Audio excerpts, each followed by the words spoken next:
Hi friends, আসসালামু আলাইকুম। এই যে আমাদের ডেইলি ব্লগে তোমাদেরকে স্বাগতম। আমরা মেয়ে রেডি হয়ে চলে যাচ্ছি মেয়ের ডান্স ক্লাসে। আর আজকে বাইরের ওয়েদারটা অনেক সুন্দর ছিল, যদিও প্রচণ্ড রোদ ছিল, বাট বাতাস ছিল।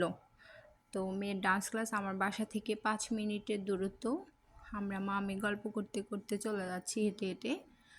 তো মেয়ে হচ্ছে বাইরে যখন যায় ছোট বাচ্চা দেখলেই ও দাঁড়াবে, ওদের সাথে কথা বলবে, দুষ্টুমি করবে, তারপরে যাবে।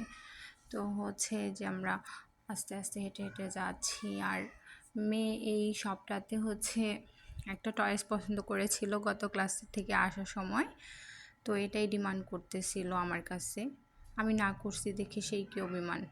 তো যাই হোক, বুঝিয়ে শুনিয়ে ক্লাসে নিয়ে যাচ্ছি। তো ওকে ক্লাসে দিয়ে আমি ওয়েট করতেছিলাম। ক্লাস শেষ হওয়ার পর ও ডিমান্ড করতেছে কেক খাবে। একটা কেক কিনে দিলাম, বাসায় নিয়ে আসবে না, ওখানে বসে ও খাবে। যাই হোক, খেলো, আমিও বসলাম ওর সাথে। তো বাতাস ছিল তাই ভাল লাগতেছিল বসতে। আসলে একা থাকি তো, তো বাইরে বসে থাকতে ভালোই লাগে, আর যদি একটু বাতাস থাকে। আর এটা ছিল সন্ধ্যার ভিউ। আমরা আবার আসার সময়ের ভিউটাও পাইছি ভালোই, কিন্তু তখন একটা ভ্যাপসা গরম ছিল।